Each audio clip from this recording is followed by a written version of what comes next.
In this video, we're going to take a look at sprouts and microgreens, the superfoods that just might save your life. We'll demonstrate two different methods of growing them and a variety of seed sources to determine what works best and why. You'll want to get some sprouts or microgreens in your inventory by the end of this video, I'm sure, but you'll also want the right mix that works best for you. So let's get sprouting. Download the Start Preparing Survival Guide to help you prepare for any disaster. I'll post a link in the description and comments section below, or visit cityprepping.com/get started for a free guide to help you get started on your journey of preparedness. Sprouts and microgreens. The difference between a sprout and a microgreen is in their stage of development and their growing medium. Sprouts emerge from seeds and require only water to grow. Microgreens, on the other hand, require soil or some type of soil medium and are sprouts that have advanced to a leaf structure. It is the leaf structure and stem that is a consumed part. When you sprout any seed, there are numerous benefits. You unlock all the potential nutrients and enzymes locked away in the seed, and you make these available to your digestive system to better absorb them. Sprouting is the germination of a seed and an expansion of its locked away potential. Sprouts are rich in many essential nutrients. While the specific ratio of nutrients will depend on the type of sprout, they generally contain high levels of folate, magnesium, phosphorus, protein, vitamin K, and an abundance of enzymes. In fact, they have higher amounts of these nutrients than fully grown versions of the same plants. Sprouts have fewer carbohydrates in their seed, berry, or bean form, making them easier to digest. Eating sprouts is proven to help people lower and manage blood sugar. Some sprouts contain glucoraphanin, the precursor to the compound sulforaphane, that helps activate and strengthen our body's natural cancer protection and helps decrease the chance of malignancy. Sprouts are good for your gut. Sprouts contain compounds that assist the liver in detoxification and help to balance hormones. Studies have shown that the soaking process increases the number of enzymes available to the sprout and increases the sprout's fiber. Studies have also shown that eating some sprouts can boost immune cell function. If you're slightly gluten intolerant, you will be glad to know that sprouting grains reduce your glutens by nearly 50%. All of these positive benefits aren't just theoretical. Study after study has proven them to be true. Microgreens take nutrition even a further step forward. Microgreens are considered baby plants, falling somewhere between a sprout and a baby green. While you can have sprouts in 2 to 7 days, you have to give microgreen soil a full 7 to 21 days to develop. The most common growing mediums are peat, perlite, and vermiculite.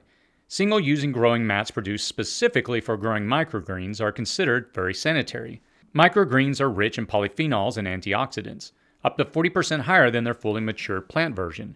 Like sprouts, they're a rich food source that can replenish itself with proper care and light. Equipment and types of sprouts. I use both specific sprouting seed sources and random seeds I picked up from various grocery stores for our experiment here. I'm using two types of sprouters.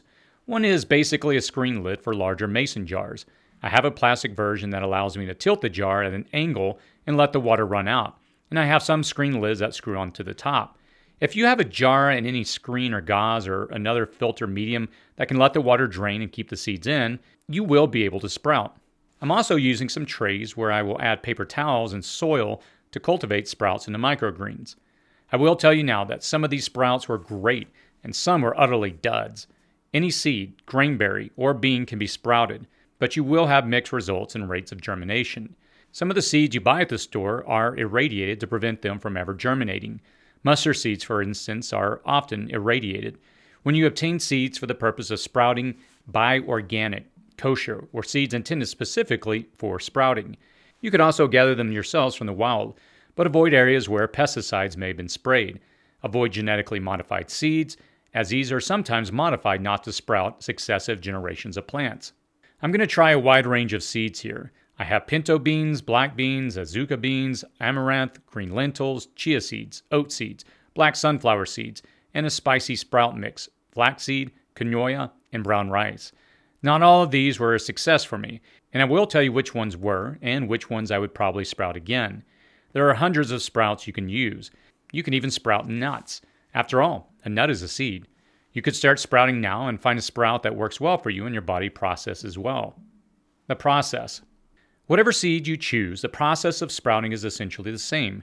You start by rinsing the seeds and removing any other seeds, twigs, rocks, or other contaminants that may be in with them. Then, soak the seeds for 8 to 12 hours. Drain the liquid and set the container at an angle with the mouth down to allow any water to drain out. In a crisis, you could drink the water you use to rinse and drain the seeds, beans, or grain berries. It is a starch-rich tea. Much of my excess water I use to water my garden plants. For the trays, I'll soak the seeds for the same amount of time, then drain them and spread them on a paper towel in the tray. This will help them retain some moisture without falling through the slats. For the next several days, whenever you walk by them on the counter, give the sprouting jars a light rinse and then drain them again. You want to do this about 3 times a day. You can either rinse the trays in a sink or use a spray bottle to mist them. Sprouts need a moist environment to grow. The warm, moist conditions required to produce sprouts are also ideal for the rapid growth of bacteria, including Salmonella, Listeria, and E. coli. You should monitor your sprouts a minimum of 3 times a day. If you detect any mold, dump them. Refrigerate them between uses if possible, and learn to cook with them as well. Generally, though, the risk of other biological contaminants is low when you monitor them closely and consume them when they're ready. Some people suggest using the smallest amount of vinegar or bleach in the initial soak to help combat any bacteria on the seeds. But I skip this step because the risk is so low. The risk does go up for microgreens because many of these biological contaminants are in the soil. Like any vegetable, wash your food before consuming it. I also use a special sprouting dirt mix instead of dirt from the wild. You can also dry and grind them into flour or mix them into your baking for an added dose of nutrients for many of the things you sprout. Whatever you grow, experiment with different ways to cook and consume it. The results. While the sprouts can be consumed whole and as is, the oatgrass has most of the nutrients locked up inside itself. This is why many people blend the hay up in smoothies. You could also chew on the grass and spit out the pulp. You could cook it in your mills or make a tea out of it. You could feed the grass whole to chicken and livestock. It's called fodder when you use it in this form. The oatgrass was growing well after a week. It will take a little longer to get going. I did learn you need some good dirt over the top, and I went too light here, so I will add more to coax out more sprouts and grass. To harvest it, just clip the grass and eat it. Blend it, cook it, and make tea out of it, or whatever you want to get the nutrients. After just a day, I begin to see some sprouts. Once you see sprouts, add your dirt to the top of them. This will provide them with the nutrients they need to keep growing. I learned that chia seeds really absorb the water, but they didn't really sprout at all. Since chia pets are still a thing, I'm guessing that my chia seeds were probably treated or irradiated. If you use seeds regularly in your cooking or blending, you should try sprouting them to make sure they're fresh and not treated. The germination rate will deteriorate over time, but if none of the seeds sprout at all, they may be very old or treated. In either case, their nutritional value is reduced. I ended up combining them with the amaranth tray to see if they would grow there, but they didn't. My amaranth did sprout, and I tried to make a microgreen out of it. I've heard it is difficult to get it to that stage, but it is slowly coming along after a week. I like amaranth, and you should learn what it looks like in the wild. Amaranth is native to North America and Central America, but it is now grown as a decorative flower worldwide. It has been cultivated as a grain for at least 8,000 years. It's actually a survival food. The actual positive with this grain is how all-around balanced it is. 1 cup will give you protein, manganese, magnesium, phosphorus, iron, selenium, copper, and more. It contains antioxidants, it's gluten-free, and you can powder it for an alternative flour. A 24-ounce bag of amaranth, organic, untreated, and sproutable, will provide you with a crop of it under the right conditions.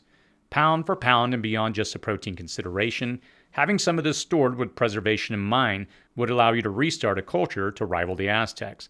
Amaranth was their staple grain. I chose the black sunflower seeds because if you follow this channel for any time, you know that I believe the sunflower should be the official flower and plant of the prepper. It has hundreds of varieties and probably just as many uses. The black seed sunflower is revered for its oil content in particular. While the husk is solid black, the seeds are called black olive sunflower seeds, and the seeds are usually pressed to extract their oil. I could sprout these into microgreens and transition them to a larger garden for seeds later on, and I'll do that in the spring, but for this batch, I'll eat the microgreens. When it comes to sunflowers, the entire plant is edible from petal to root. After a week, these are definitely coming along, and I will do these again. My spicy sprouting mix contained broccoli, radish, arugula, cress, mustard, and cabbage seeds. Broccoli in particular contains the compound sulforaphane I mentioned earlier, and it stinks. You may think you have a bad batch when you first smell it, but the smell fades as the plant turns into a microgreen. I will let the leaves form and then cut the greens near the base to harvest this batch. They can be eaten as they are as a salad or tossed in with more salad greens. You can throw them into the cooking as well. Because this batch was specifically for sprouting, they did very well. They did better in my opinion than the tray format than they did in the jar sprouters. In the jar sprouters, the quinoa was ready to eat in just 2 days. Quinoa is a nutritional powerhouse. Rich in fiber, minerals, antioxidants, and all 9 essential amino acids, quinoa is one of the healthiest, most nutritious foods on the planet. 1 cup has 8 grams of protein, so it will fill you all along with the fiber and stave off hunger. It also contains chemicals that some studies have shown to have anti-inflammatory, antiviral, anti-cancer, and antidepressant effects. I put this one right up there with amaranth, though it's probably a little more versatile. It's also gluten-free. You can eat it, of course, without sprouting it. You can actually pop it like popcorn in a super hot pan with no oil. It tastes different than popcorn and has a nice nutty flavor to it.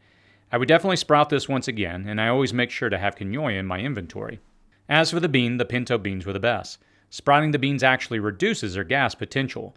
They can be hugely important if you're forced into a situation where you're surviving on beans and rice alone. The black beans are known to have a lower germination rate. For mine, only 1 or 2 actually ever sprouted.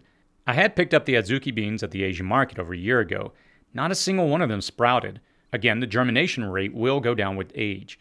No problem though. I added all the beans into a pot of hamburger and some frozen garden tomatoes, added some spices and a can of kidney beans, and made an excellent chili. The pinto beans really had less gastrointestinal effect. I get more nutrition from them when they're sprouted, and I don't think I'd ever go back to just soaking my beans again. The benefits of sprouting them are far too great to go back to the old soak in salt water and cook method. If you sprout just one thing, try it with your pinto beans next time you cook them. I think they tasted better, but you can give me your opinion in the comments below. The rice, it didn't sprout at all, and you will have to try different organic brown rice until you find the one that will sprout for you. Then buy that one brand for your prepping pantry. The nutrition will be higher, the amount of water to cook them is reduced by 1/3, and your cook time goes down as well. I will continue to experiment with different types of rice until I find the one that works for me. The flaxseed didn't sprout either. Like the chia, it could be old. It could work better with soil or be treated so as to not sprout. By far the most impressive yield was the French green lentils I bought from the bulk section of my local grocery store. About a half cup yielded an entire, tightly packed quart mason jar full of sprouts, and they were delicious to eat just plain. I gave them a quick rinse and stored them up in a Ziploc bag with a paper towel. I also made a salad out of them with a bit of garlic honey, soy sauce, and rice vinegar. I've been eating some every day for several days. They're amazing. I will definitely get these into my permanent sprout rotation.